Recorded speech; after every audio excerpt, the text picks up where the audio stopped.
Que a graça e a paz do nosso Senhor Jesus esteja conosco, amém?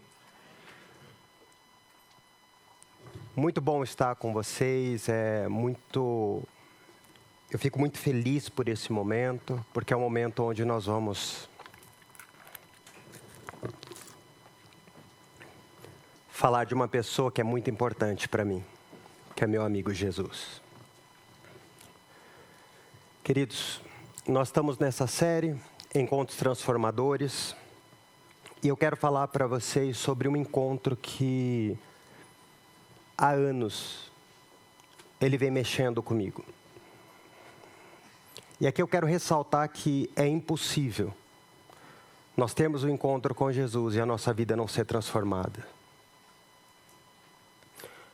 Quando nós conseguimos enxergar Jesus e nos relacionarmos com Ele, a nossa vida é mudada. Você pode ter informações de Jesus, isso é muito legal.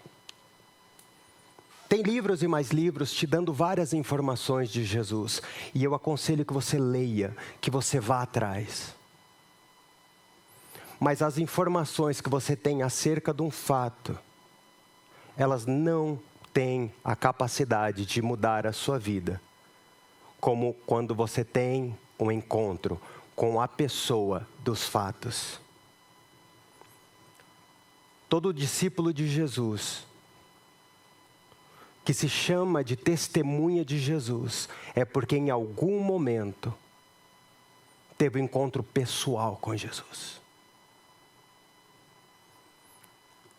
Eu, como pai, eu tenho várias preocupações com os meus filhos, com as minhas duas filhas. Preocupações básicas, de abrigo, de alimento, de segurança, de escola. Eu tenho muitas preocupações, mas nada disso me tira o sono.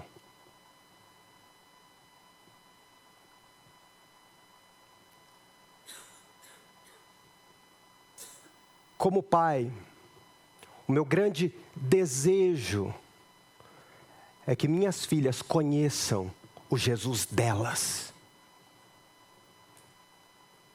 Que elas tenham uma experiência com Jesus e o conheçam, não baseado naquilo somente que eu falei, mas uma experiência de verdade, de sentir Jesus e dizer, Jesus é real.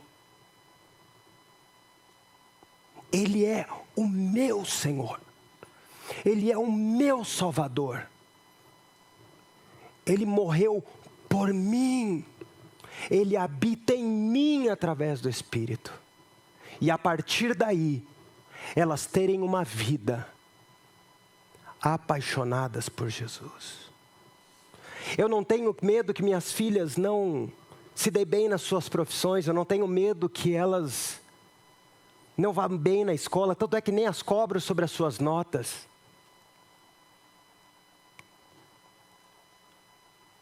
Mas eu não quero passar a minha peregrinação sem compartilhar com as minhas filhas esse conhecimento de Deus, esse conhecimento de Jesus. E essa manhã eu estou muito feliz porque eu vou falar do meu amigo Jesus.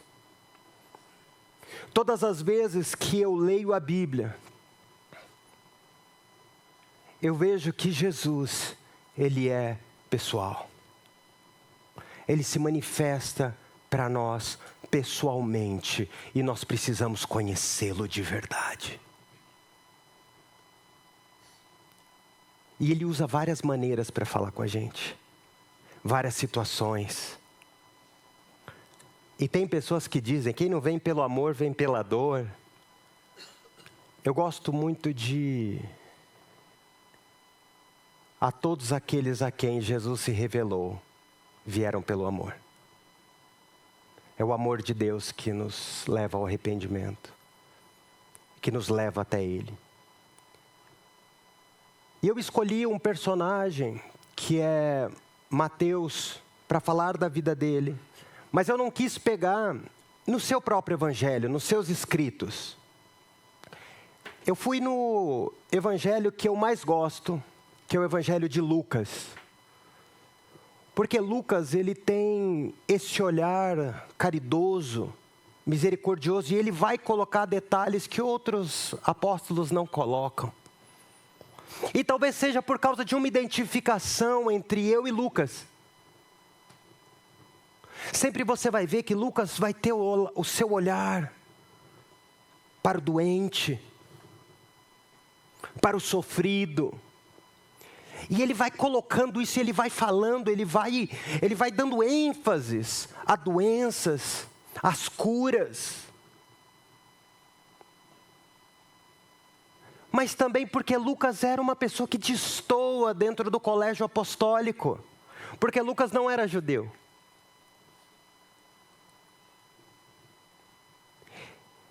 E tem uma outra coisa.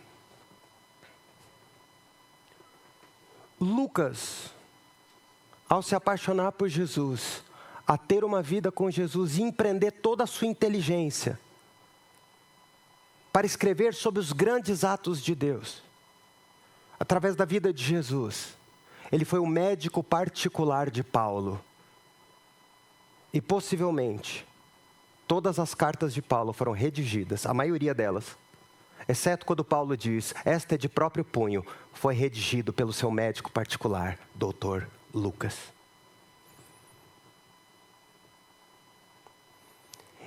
E olhando para esse cara, Lucas, ele coloca cada detalhe que enche o meu coração. Então, para não ficar tudo em cima de Mateus, como nós vamos falar muito dele, e você pode perguntar, o que você quer dizer hoje de manhã? Eu já entreguei para vocês. É a importância de termos um encontro real com Jesus. O que eu falar a partir daí, é só porque eu gosto de falar.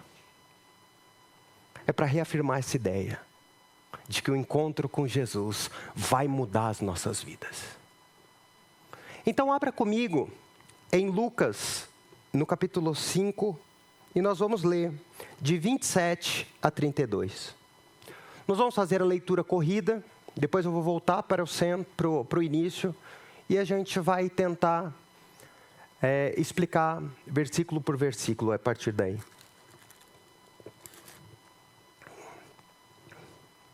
Vamos lá? Eu vou ler na Almeida atualizada aqui, que diz o seguinte: passada essas coisas, saindo um publicano chamado Levi, assentado na coleteria, e disse, segue-me. Ele se levantou e deixou tudo e o seguiu. Então lhe ofereceu Levi um grande banquete em sua casa, e numerosos publicanos e outros estavam com ele à mesa. Os fariseus e os seus escribas murmuravam contra os discípulos de Jesus, perguntando, por que comeis e bebeis com os publicanos e pecadores? Respondeu-lhes Jesus, os sãos não precisam de médicos, e sim os doentes. Não vim chamar justos, e sim pecadores ao arrependimento. Vamos orar? Espírito Santo, seja o nosso professor essa noite. Fale conosco acerca das tuas palavras. Que as palavras da minha boca e o meditar do meu coração nessa manhã sejam agradáveis a Ti, ó Senhor, rocha minha e Redentor meu. Que enquanto as palavras do Senhor são ditas essa manhã, o Senhor esteja quebrando as fortalezas que nos impedem de conhecermos o Senhor Jesus. Tirando todo obstáculo. E que a gente possa enxergar Jesus, como diz em Zacarias 12:10, que o Senhor derramaria o espírito de graça e de súplica, e nós enxergaríamos a Jesus, e a Jesus crucificado, e o Espírito nos faria lembrar da ressurreição de Jesus. Por favor, Senhor, eu te peço que o Senhor fale conosco, em nome de Jesus. Amém. Amém. Irmãos, o texto ele começa muito interessante dizendo, passada essas coisas, mas que coisas que ele está falando? A primeira coisa que ele está dizendo, são várias coisas, porque é uma narrativa muito bonita, a partir do verso 3. Mas a primeira coisa ele está dizendo, que coisas são essas? Uma pesca maravilhosa. Três homens estavam pescando e pescaram a noite inteira. E falharam miseravelmente. Não conseguiram pescar absolutamente nada. E eu não sei se vocês sabem, mas eles não tinham grana. Era aquele negócio, como a maioria dos trabalhadores brasileiros, sabe, vive para viver. Chega lá dia 10, fez os piques, falou agora seja o que Deus quiser, se o banco acreditou em mim, eu também acredito, e é no cartão de crédito, e dá outro dia, e vai, e aquele negócio, entendeu como é que é? Vida de brasileiro normal, tá ligado? Quando as pessoas, eu acho muito legal, e li sobre isso, e acho interessante, não, você precisa ter reserva, não, eu acredito nisso, é muito legal. É massa, cara. Apesar de nunca ter tido isso, mas deve ser da hora você entrar na sua conta, assim, você vai lá no BTG, sei lá, um negócio, tem um dinheirinho rendendo ali, para 6 meses, 1 ano, aquilo deve ser maravilhoso. Não? Tipo assim, gente, vou no Museu do Louvre, eu tenho um dinheirinho guardado para viagens, isso é bacana pra caramba. Né? Legal, né? Tipo, ver aquele Opala, né? 6 canecos, comprar, glória a Deus. Né? Mas normalmente não é assim, não. A gente vive para viver. A gente faz um negócio ali, faz outro. Sabe aquele negócio? Cobre um santo, descobre 2 e vai indo ali. E aquilo querendo ou não querendo, quando você vai vendo isso, você fala, tudo isso é normal. Mas é sofrido, é ruim. E a gente fala, Jesus está se preocupando com tanta coisa, Ele vai se preocupar com uma coisa tão pequena, vai também. E Jesus está ali, chega nos pescadores, eu fico imaginando aquela conversa, sabe? E aí? Bom? E aí, tranquilo? Tranquilo. E a pescaria foi boa? O cara olhou assim, tipo aquele negócio, não, capotou o carro? Não, ele deitou para descansar. Pescaria foi boa? Foi, boa. Foi boa. Olhou para um lado, para o outro, falou, macho, esse cara tá. E de repente Jesus, vai lá, volta a pescar. Joga a rede. Eles olham, falam, bora, vai. Eu não sei se você sabe, mas para cada louco tem um louco pior que ele, né? E eles jogaram, pescaram, foram abençoados. E acontece uma coisa maravilhosa. Jesus chega perto de Pedro. E eu fico imaginando Pedro colocando as 2 mãos para frente e pedindo, afasta-te de mim, porque eu sou pecador. E Jesus falou, eu gosto assim, vem. Eu vou fazer de você pescador de homens. E diz que ele olhou para um lado, para o outro, falou, é nós. Tirou o barco e quando está indo, diz que mais 2 que eram pescadores com ele, olhou para ele e falou, o quê? Você vai largar tudo por ele? Vou também. E Jesus chega ali sozinho e sai com 3. E ali já começa o colégio apostólico. Depois nós temos algo que é maravilhoso, que é a cura de um leproso. Eu tenho um vasto entendimento sobre as coisas, que é comparado a um pires de profundidade. Mano, para mim, hanseníase era lepra. Aí uma pessoa falou, não, mano, hanseníase mais ou menos é quando está começando. Depois que já tomou o corpo é lepra. Vocês já viram gente com lepra? É sério, é mais feio do que bater na mãe por causa de mistura, gente. Cara, eu vi um cara, eu tava em Aparecida do Norte. Mano, e quando você vai entrar na Basílica, assim, eu tava com o pessoal da Jocum e tudo. Mano, nós passamos pelo muro, assim, tava um cara sem nariz, cara. Parecia o esqueleto do He-Man. Entendedores entenderão. Eu olhei. E na história bíblica, a gente vê que além de ser uma doença incurável, altamente contagiosa, ela tinha implicações religiosas, onde o leproso ele era segregado. Não só socialmente por causa da sua doença, mas também porque ele era tido como uma pessoa impura religiosamente. E eu quero dizer que no meio religioso, onde está havendo exclusão, Jesus está indo dizendo: eu estou acolhendo quem vocês estão excluindo. Eu estou trazendo para perto quem a sociedade está excluindo. Eu estou trazendo para perto quem a religião está excluindo. Porque todos aqueles que recebem um toque de Deus, ele é purificado das suas podridões, daquilo que tem comido a sua carne. Para uns, Deus deu uma dignidade acerca do seu trabalho e colocou numa missão. Para outro, Ele deu dignidade da sua saúde. E ele está andando. Então imagina, de manhã, pesca milagrosa, perto do meio-dia ali, perto de fazer 1 quilo, Jesus cura um leproso. E depois de curar o leproso, ele vai para uma casa pregar. E esse milagre é maravilhoso, a cura de um paralítico. E eu amo como um irmão, o Padre Léo, ele conta essa história que é muito legal, que ele começa a narrar. O Padre Léo foi um cara genial. Genial, genial, genial. Eu lembro quando eu estive ministrando na Canção Nova, em 2013 ou 14, alguma coisa assim. E tem um lugar que conta a história dele, fica passando o videozinho dele. E tem um vídeo do Padre Léo dele pregando sobre essa palavra. E eu acho muito legal que vocês todos sabem qual é a pregação. Qual é esse milagre. Jesus está pregando dentro de uma casa, está aquele negócio muvucado, cheio de gente. E os caras vêm com o paralítico numa padiola. Quando o Padre Léo falou isso, eu falei: o que é padiola, gente? Era aquelas macas, né, que você entrava no estádio assim, para pegar o cara dentro do campo. Isso aí, né?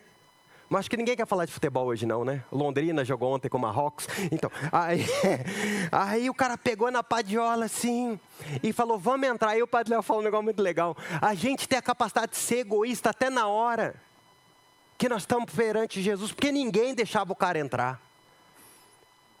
E aí os amigos daquele cara pegam e faz o quê? Sobe no telhado. Gente, você já subiu em telhado? Eu era pipeiro, soltava pipa, balão. Cara, a gente subia. Ai, que Deus me perdoe, mas se eu fosse pagar as telhas de amianto que eu já quebrei. Jesus amado. Subia nos telhados para pegar pipa, aí vinha outro cara do outro lado, a gente passa, tá na mão, tá na mão, tá na mão. O cara não podia pegar, senão nós já se embolava no tapa. E eu fico imaginando Jesus pregando, e Jesus está sabendo o que está acontecendo.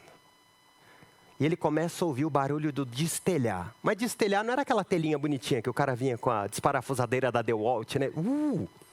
Mano, era um negócio terrível de barulho. E eu não sei vocês, mas quando o cara está muito tempo acamado, ele tem aquela doença do condor, que dói em tudo. Imagina aquele cara descendo assim, ó. E, mano, e não tinha uma mão francesa para descer a galera, tá ligado? Ia descendo o cara meio... E o cara grita, ai. E desce na frente de Jesus. E Jesus cura ele.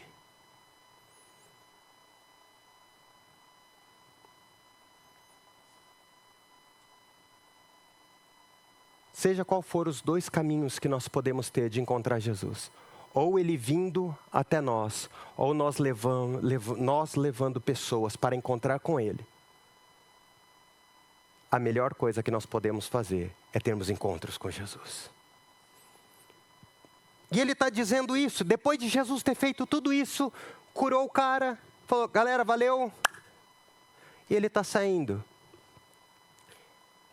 E o texto que nós lemos diz o seguinte, que Ele viu um publicano.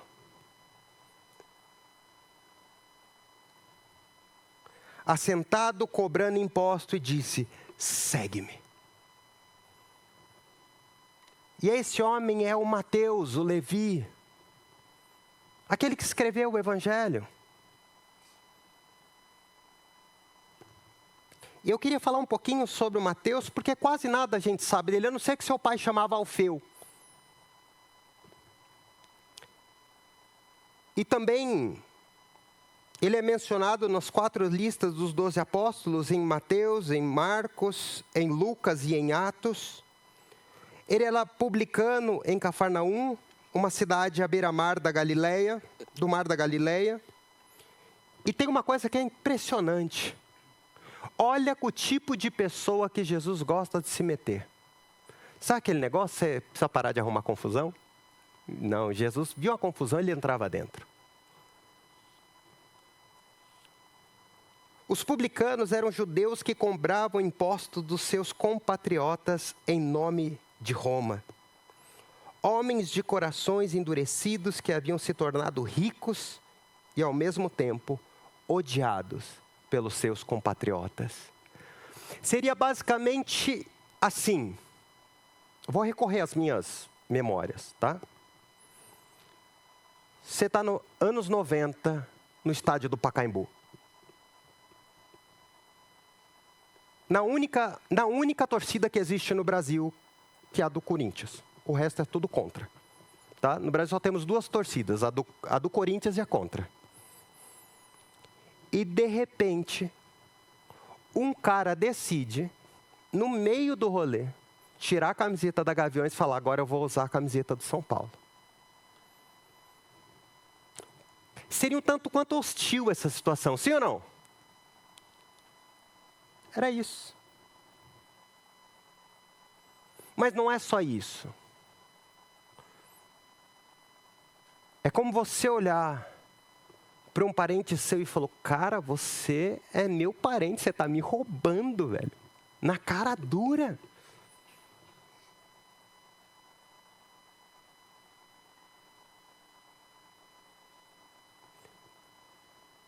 É esse tipo de gente que precisa ter um encontro com Jesus, assim como eu e você nós precisamos.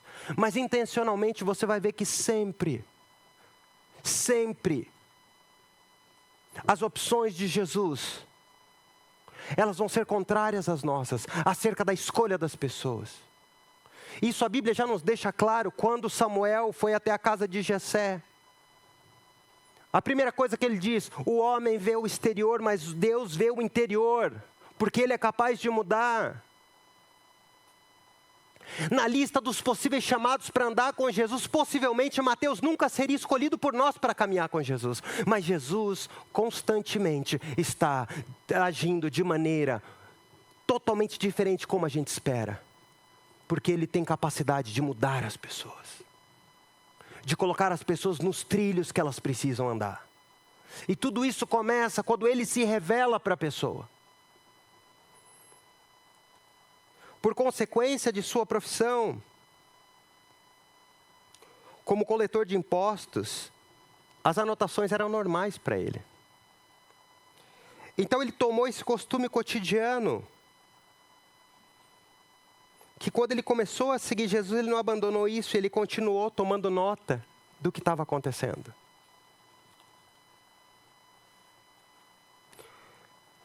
E depois que ele já estava andando com Jesus, eu quero dar aqui um spoiler para vocês, que ele se tornou discípulo de Jesus, depois da morte e ressurreição de Jesus. Mateus, dizem alguns historiadores, que ele foi enviado para pregar na Etiópia. Mas antes de sair da Judéia, sob a iluminação do Espírito Santo, ele escreveu o seu evangelho para os judeus. Ele olhou e, como se ele estivesse dizendo, olha só, eu me tornei uma pessoa odiosa para vocês. Mas eu vou deixar algo para vocês, que vai limpar a minha consciência e a de vocês. E ele escreve o seu evangelho para os judeus, que tem a sua tese, Jesus é o filho de Davi.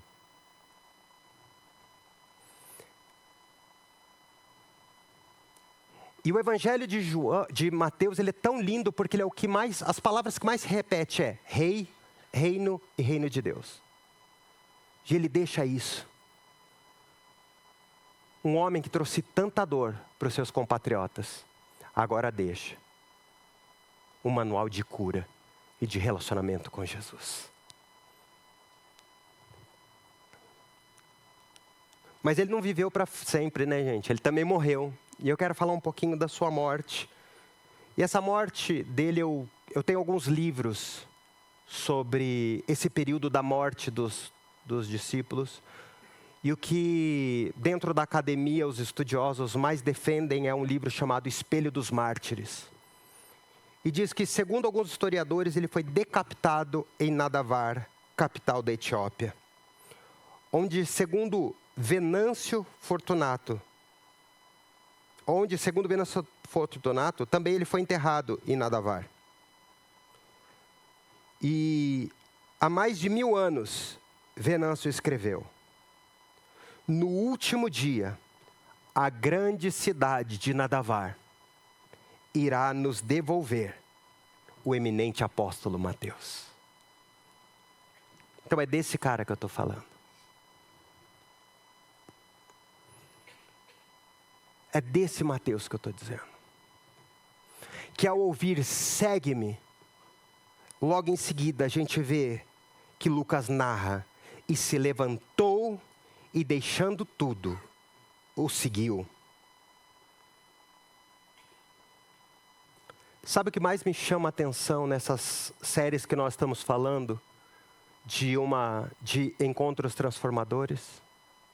É que todos aqueles que tiveram encontro com Jesus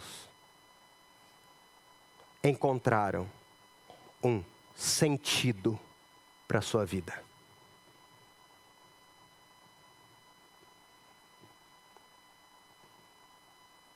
Todos os homens e mulheres que tiveram um encontro real com Jesus tiveram as suas respostas as suas perguntas mais profundas respondidas. De onde eu vim, quem eu sou e para onde eu vou. Eu trabalho com gente. Todas as vezes que alguém chega no meu trabalho para conversar comigo, eu pergunto: o que te trouxe aqui? Sempre vai partir de onde eu vim, quem eu sou e para onde eu vou.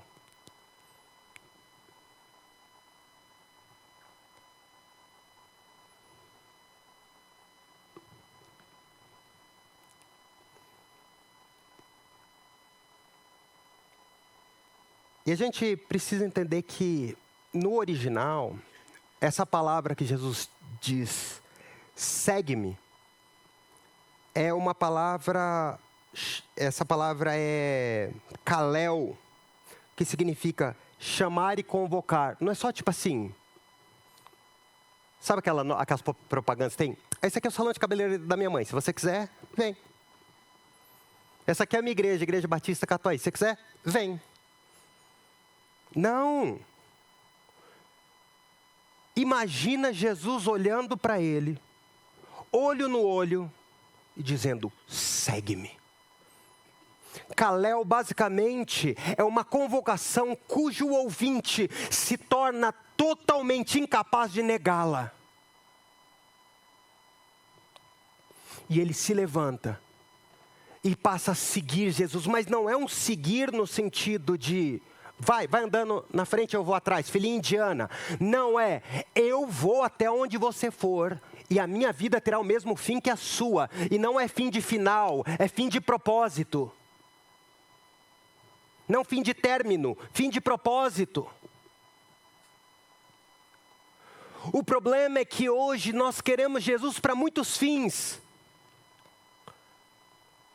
E nós queremos instrumentalizar Jesus dentro do nosso panteão de deuses, onde Jesus, ele pode ser uma forcinha, Jesus pode ser um cara legal e o que estraga é o seu fã-clube. A gente pode pensar várias coisas, mas Jesus, ele é o doador da vida, ele é tudo. Se eu não tenho a Jesus, eu não tenho nada e eu preciso dele. Eu não quero ele a partir da religião, eu não quero a partir da lei, eu não quero a partir de nada, a não ser de conhecê-lo profundamente e a minha vida ser transformada à imagem dele, porque ele é a perfeita criação. Jesus não é só um cara legal que fez coisa boa, não. Ele é o nosso Senhor e é o nosso Salvador. Queridos, possivelmente Mateus, numa próxima revolta, Mateus seria morto.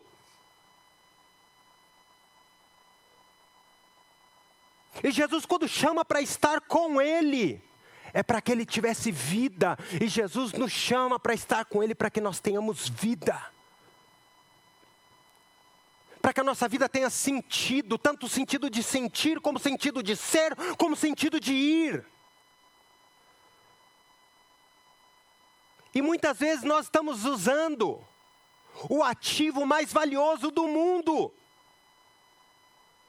para nada, que é tempo. A moeda mais cara no mundo é o tempo, porque o ontem já foi, o amanhã eu não sei se vai chegar. O que eu tenho é o agora. Por isso que quando Jesus olhou para Mateus e disse, segue-me, ele se levantou e foi agora. Há uma urgência de não só vivermos uma vida com Jesus, mas proclamarmos a necessidade de uma vida com Ele, de conhecê-lo e de ser transformado com Ele. Porque eu não quero só chegar e falar, eu faço parte da Igreja Batista Catuaí, eu sou protestante, eu sou não sei o quê. Não, eu quero ser conhecido como amigo de Jesus. Eu tenho um amigo que ele morreu. E eu peguei ele morto no quarto dele. E nós o enterramos, lá no cemitério onde está o Ayrton Senna enterrado.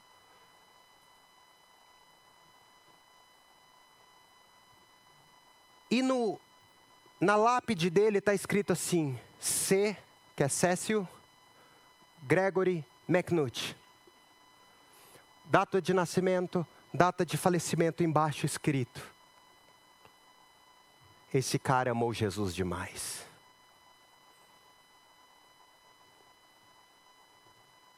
Qual é o legado que nós queremos deixar?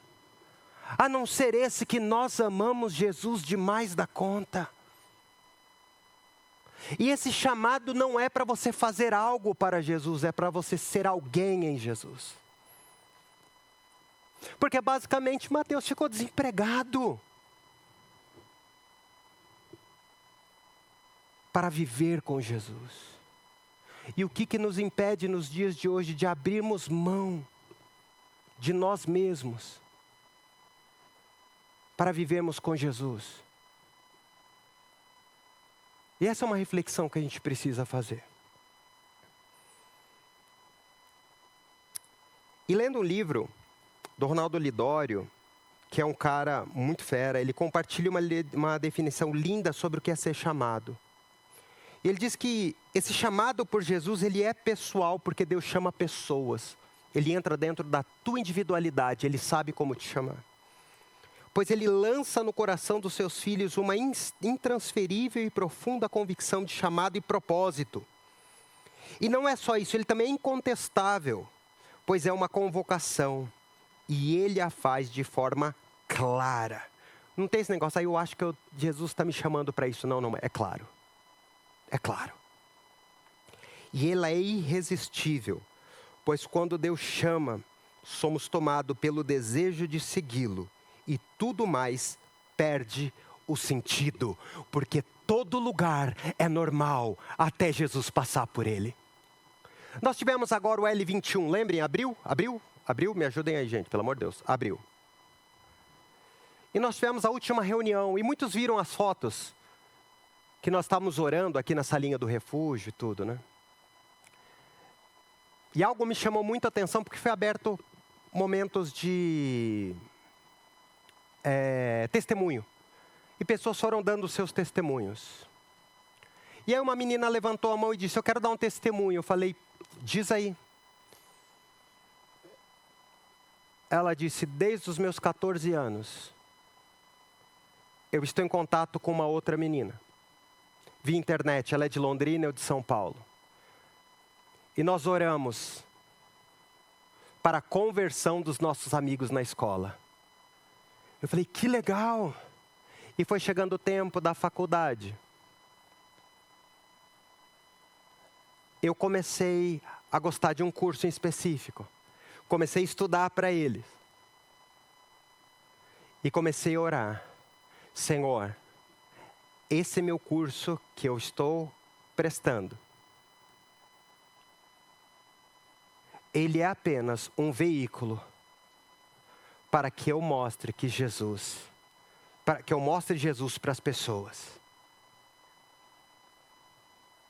Aí nós perguntamos, e aí? Ela falou, aí eu passei na UEL. E o que você veio fazer na UEL? Estudar a história? Não! Eu vim cumprir a missão. E por consequência, eu vou cursar história.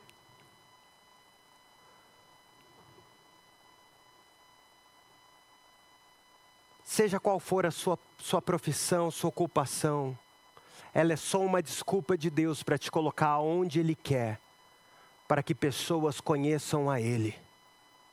Porque esse é nosso sentido. Eu amo muito o lema da Jocum, que é conhecê-lo e fazê-lo conhecido.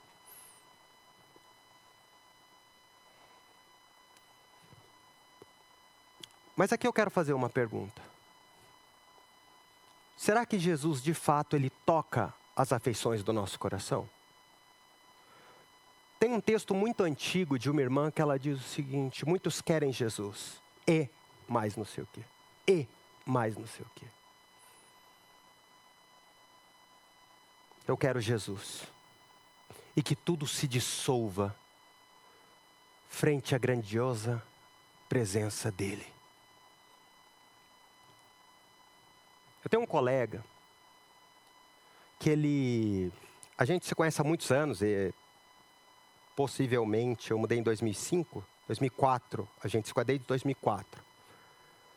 E esse meu colega, ele é músico. Desde moleque toca violão, andava na rua tocando violão, assim, eu acho muito louco. A gente chamava ele de El Cabong, sabe? Que é aquele cara que mexe, que batia nos outros com violão, a gente ficava brincando. E conheço ele desde muito tempo. Mano, irmãos queridos, meus amados, esse cara compôs uma música. Depois de muitos anos. A música dele foi a mais ouvida no Spotify o ano passado. Se eu não me engano, estava em 33 milhões de ouvidas. E aí eu comecei a escutar os comentários sobre a música dele. Pastores falando, essa música não pode ser cantada aqui. E começaram a falar um monte da música. Porque essa música, ela revela o quanto nós, se estivéssemos sentados na coleteria e Jesus falasse, segue-me, nós não levantaríamos. E ele só canta a Bíblia. Estou preparando um caminho, endireitando as veredas, cada vez mais diminuindo, porque importa que ele cresça. E nele o meu prazer está, e eu não sou digno de desatar as suas sandálias. É Ele, por Ele, que eu estou perdendo a minha vida. Como que é? Gastando tudo com amor e por alegria, dono dos meus dias. Isso ofende o coração do religioso, porque não tem um homem que viu Jesus e não teve tudo como perca por causa do conhecimento de Jesus. Sabe por que isso ofende os nossos ouvidos sensíveis e religiosos? Porque nós queremos acumular, e Deus chama a gente para dar, para dar,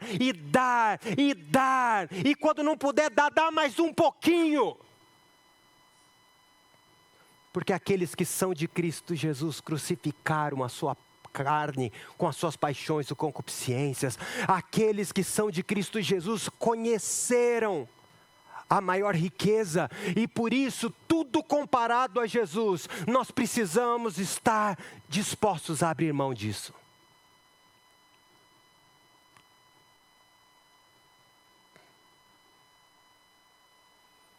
E aí ele faz algo. Ao se levantar, ele faz um jantar, e ele chama todo mundo. Ele chama os seus amigos, porque deve ter sido um negócio muito legal. Imagina você estar lá na repartição pública, trampando, de repente você levanta e sai fora e não volta mais. Todo mundo, meu, cadê o cara? Ele chama os amigos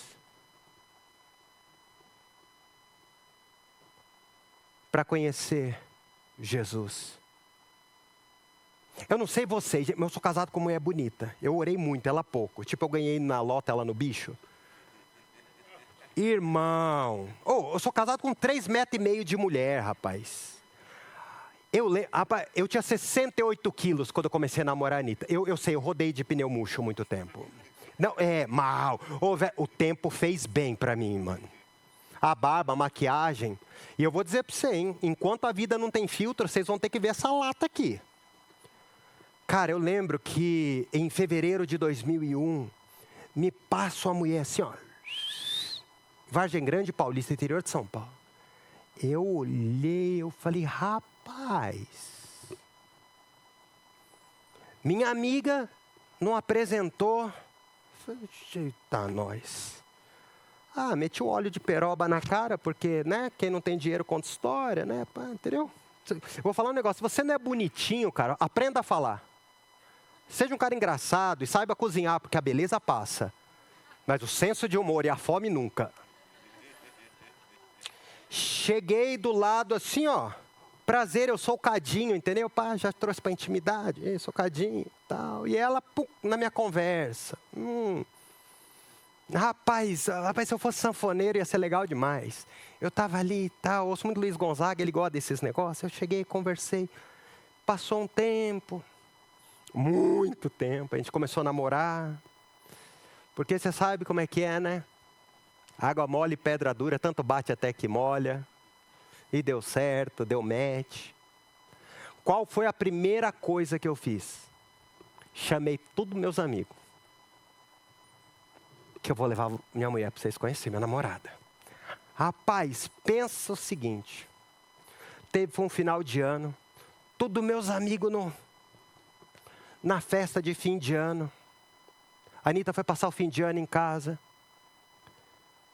E meus amigos estavam no negócio, eu falei, eu quero levar lá para todo mundo conhecer. Passei a mão numa garrafa de uísque, eu não bebo uísque. Rapaz, se eu sentir cheiro de álcool em gel, eu já fico bêbado. Peguei a garrafa de uísque, peguei a Anitta, falei, vou lá. Quando eu cheguei, dei a garrafa de uísque, assim, tal, não sei o quê. Não bebo mesmo, então vai. Galera, foi. Quando fomos embora, tal, passou 2 dias. Cara, ô Cadinho, pô. Tá namorando, né? Eu falei, não só namorando, rapaz. Minha futura esposa, alto lá. Porque você quer mostrar aquilo que te fez bem. Você quer que as outras pessoas tenham acesso. E aí, de repente, os meus amigos começaram a se tornar amigos da Anitta. E aí passou um tempo, eu já estava noivo da Anitta, eu fui fazer um casamento, celebrar o casamento de um amigo meu, dessa mesma galera. E quando eu estou lá fazendo o casamento, meu amigo chorando, a mulher dele já é japonesa, ainda eu falando, ela chorando, ficou miudinha assim. A mãe do meu amigo chorando olha para a Anitta e diz o seguinte, se você conhecesse o Cadinho na idade que eu conheci, você também estaria chorando como eu.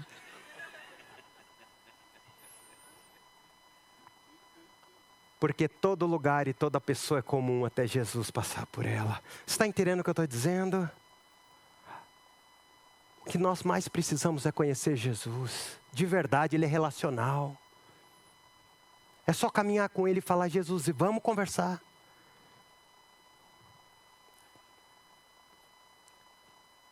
E eu gosto de dizer que Jesus tem dessas, de escrever certo em vidas tortas. E é comum Ele chamar reprováveis como um cobrador de impostos. E esse encontro de Mateus com Jesus foi tão marcante, que ele trouxe vários amigos do trabalho para conhecer Jesus. Eu vou dizer para vocês, Deus tem dessas de criar encontros e transformar pessoas. Por favor, queridos. Vamos ser essa comunidade acolhedora, que as pessoas vão chegar no nosso meio e vão conhecer Jesus, e vão ter uma família que pode ampará-la. caminhar com ela. Eu não quero saber de onde você veio, eu quero saber para onde você vai. E você vai encontrar com Jesus. E aquilo trouxe uma conversa muito ruim, aquele jantar. Mas como diz o nordestino, Jesus nem deu fé. Nem ligou. E quando ele estava falando, como que Jesus vai sentar com esse pessoal? Jesus senta com todo mundo. Vem como você estiver, mas Jesus vai transformar você à imagem dele. Você vai se parecer com ele. E o meu maior desejo, queridos, é me parecer com Jesus. Que a nossa comunidade seja uma comunidade simples, unida, acolhedora, que se parece com Jesus. Porque é muito interessante, a gente evangelizando na UEL e sentava para conversar com a galera, a gente tinha que dizer tudo que já disseram e que elas viram acerca do que é ser cristão. Seja eles católico, ortodoxo, protestante ou pentecostal. A gente tinha que dizer tudo.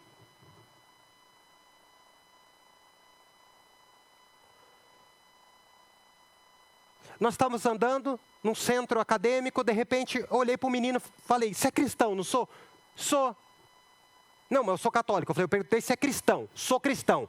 Irmão, é o seguinte, a gente está todo dia aqui, cola com a gente. Vamos junto.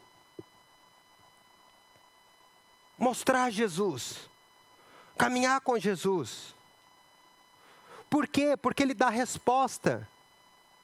No versículo 31 dizendo, respondeu-lhe Jesus, os sãos não precisam de médico, e sim os doentes. Não vim chamar justos, e sim pecadores ao arrependimento. Sabe quem é que mais precisa de Jesus? Sou eu e você. Pessoas de histórias terríveis, de existências falidas. Ele veio chamar a gente. Para quê? Para estar conosco. Para ter um relacionamento conosco. E partindo para a conclusão, porque eu quero ter um tempo de oração com os irmãos. E eu quero dizer que o chamado de Deus, ele é pessoal, ele é incontestável, irresistível. E Mateus, ao trocar o jugo pesado da opressão romana pelo jugo suave de Cristo, o ex-publicano encontrou o verdadeiro descanso para a sua alma. O banquete na casa de Levi não foi apenas uma despedida da sua velha vida, mas a celebração de um recomeço eterno. Essa mesma proposta irrecusável ecoa nos dias de hoje. Jesus continua chamando os doentes e os sobrecarregados para a sua mesa. Que a gente tenha a mesma coragem de Mateus, a de abandonar as falsas seguranças do presente para abraçar o propósito inabalável do reino de Deus. Porque sobre nós há uma palavra de Jesus. Vinde a mim, todos vós que estáis cansados e sobrecarregados, e eu vos aliviarei. Tomai sobre vós o meu jugo e aprendei de mim, porque sou manso e humilde de coração, e achareis descanso para a vossa alma. Porque o meu jugo é suave e o meu fardo é leve. O caminho está aberto. Você não precisa de ninguém a não ser dele para chegar a ele. Vamos orar? Espírito Santo. Deus Espírito Santo.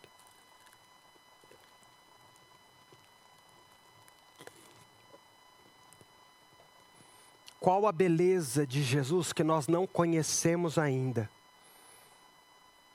O Senhor revele a nós essa manhã.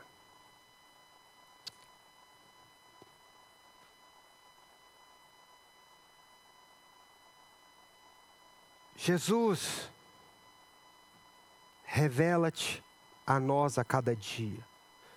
Que sejamos uma comunidade que ama Jesus, que sejamos pessoas que estão dispostas a se parecer com Jesus.